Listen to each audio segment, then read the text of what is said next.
Okay, so I just came back from the factory where all the leather pieces were. I spent about 4 hours in there and still didn't get everything done. But I'm in the process of getting ready right now to rush to the New York Urban League Cohort 5 party or graduation to see who won the grand prize. I don't think it's me. So I'm just gonna rush and get there really, really quick. It starts at 6. I'm gonna be running late because I have to stop at the dry cleaners to get my full outfit. But I just wanted to give you guys an update. Express train. The next stop is 14th Street.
Can I sit anywhere? Or I'll have okay. Oh. If you want to Can I yeah? Oh yeah, the content creator. Ow, I'm trying. Hello, it's 7 o'clock. Where's Usher? On the dot. For everyone that's here, congratulations. I had the pleasure, and tonight, those of you that wrote a business plan will be getting a certificate. I'm not gonna lie, and as the universe would have it, the first 2 plants I opened were incomplete, and I was like, oh Lord, this is not how this is gonna go, right? But here's the giddy up. It's a start. It's a start, and I'm about that life. This was really, as usual, in these situations, it was super, super difficult. I'll be talking about more of that later.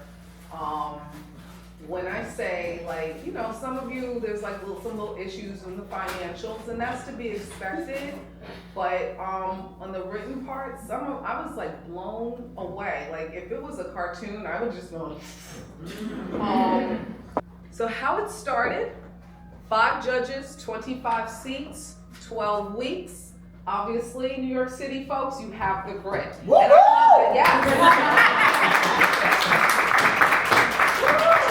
I love that you are representing that New York grit, because you know all the sayings. If you can make it here, you can make it anywhere. It's not easy, and just think about how old that was when that was written in the original New York. So it's always been a challenge in New York City. So if you can do it here, the world is yours. Our little nod to Scarface. 24 applications were selected for an interview out of a bunch. You guys are the first cohort to have to actually defend your seat. If I had to have defended my seat in front of Robert from UPS, I don't think I would have made this cohort. He was really really hard. So that's a testament to your being here this evening. And then on September 23rd, the journey began, our 12-week journey began to sharpen your business acumen. Your year one collective forecast. Wow. $686 million in this room. Okay? That's a lot of money. I could still get to St. Martin's. Right? I need a full month there. I need a full month. Forget. But I was like, this is a beautiful thing. So this is something that I want you to really absorb these numbers. And if the 686 is too big, then take the 9.8, make love to it. Because that is what is sitting in this room.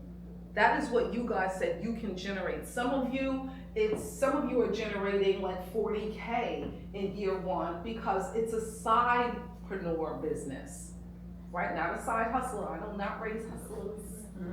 Even though I love Rick Ross every day, but that's about where that stops, right? I do not consult hustlers. Or you said this is the one? I thought this is the one.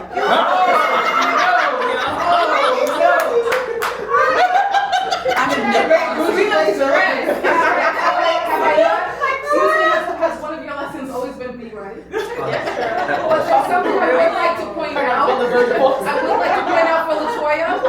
There's James. Exactly.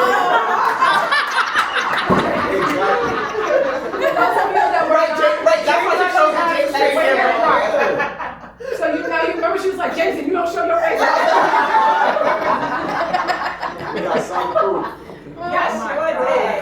So that particular one, I had some others from, but they weren't the greatest pictures from our. The greatest? That one. Actually, I wasn't in the Also on behalf of our CEO, Barbara Rice, she congratulates everyone here and wishes she could be here. She was supposed to be here with us this evening and kick off with a keynote speech. However, Arva is Arva, and she was called for a specific duty. She is at a meeting right now to discuss reparations. And when she said, Yes. I said, She should be there. Yeah. Go get us our money. Absolutely. So That was such a good laugh.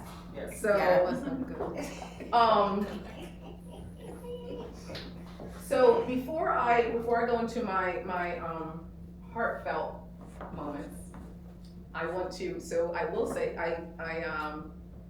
I selected a class speaker, and I think that you all will agree as to why I selected this particular person. She is your union rep. She is the advocate for this cohort. She is the reason that I was probably sick last week, because had I maybe not done Friday, she's your advocate for the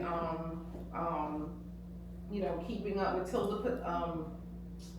Milka put the chat together, but I'm always hearing this one was in the chat, and that not writing on the chat, but like I'll put it in the chat. And when my my email went down, I had to rely on yours union rep.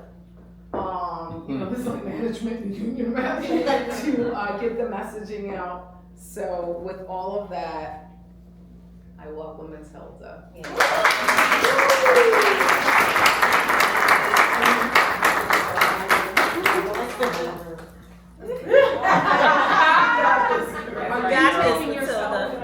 Yeah, it's gonna follow me. Okay.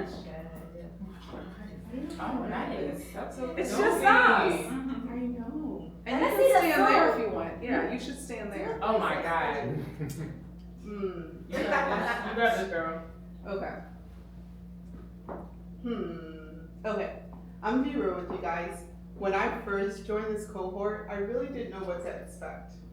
Especially when Gina jumped onto our screen and was like, hey, I'm Gina, and basically she was a no-nonsense coach. I was like, I don't know if I'm gonna finish this cohort, or if I was gonna come out of this cohort as a business mogul, or if it was just gonna be a waste of time and I'll end up with like a participation certificate or a business plan that was just going to collect dust. You know, as a small business owner, we all know how many like classes and things that we've taken that you really don't apply to your business, that have been a waste of money. So I really thought this was going to be one of those cases. But thankfully it wasn't. This 3 months free cohort has really been a game changer for my business. And I've seen it as a game changer for a lot of us in our group chat as well. we're all black and brown people, and as you know, as black and brown people, you know, resources like this are something that we really never get. Resources like this are resources that really like push our businesses to thrive, but unfortunately that's something that we really don't get on our end.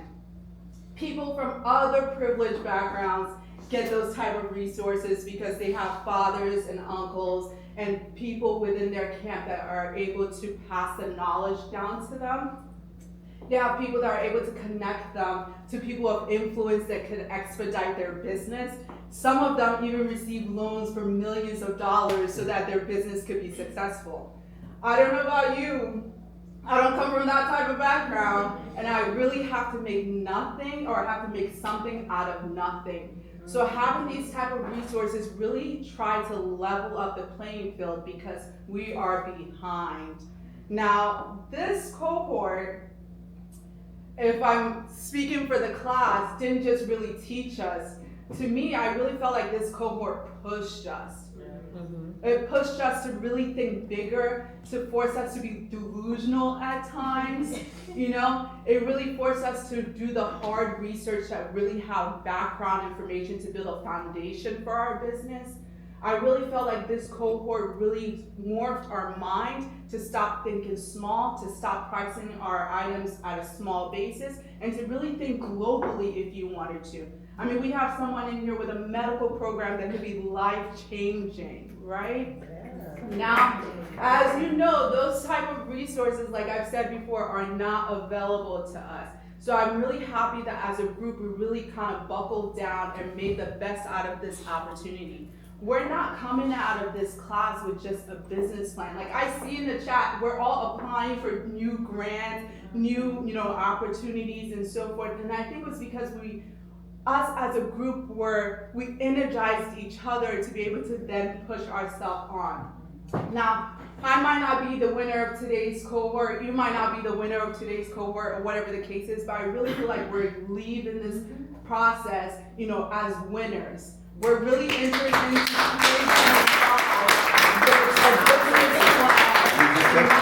we're not only like leaving 2024 with this shiny business plan, but we're also entering into 2025 knowing that not only do we have to have an idea, but we also have the plan to push the idea. We just have to keep the plan going. Now, y'all know Gina. Like I said, Gina was a no-nonsense person when we first got on the call. And I really thought she was going to be really, really tough. But based off of how she taught this class, based off of me overhearing her on phones, pitching some of your businesses to big people, you can tell that she really cares for us. That love is tough love for us to succeed. She barely knows us from a can of paint. She's only known us for 3 months. And in 3 months, I've overheard her pitching, oh yeah, I'll connect, James to the perfume industry. She barely knows him. So the fact that she doesn't know him and she's able to support him and put him in positions for his business to succeed. I have family members, I have friends that barely post my content. So the fact that she did that for us shows that she really deeply cares. And that means that we have to take the information that she shared with us and then pass the ball around to actually make something happen for our business. Now, I want to thank, UPS, TD Bank, Life Plan, and all those resources that made this cohort happen. I don't know if you guys have heard the news, but big companies like Walmart, Target, all those companies are closing their diversity programs. Yes, they Those are. diversity programs have only been active for like 3 years. Yeah. And they're already closing it. The fact that they're doing this cohort just shows that they really care about us. Like I said, they don't know us. And so the fact that they're investing, the fact that they're willing to stay in contact with us in 2025 to make sure that we actually make this dream a reality just shows that we are valuable to them and they are valuable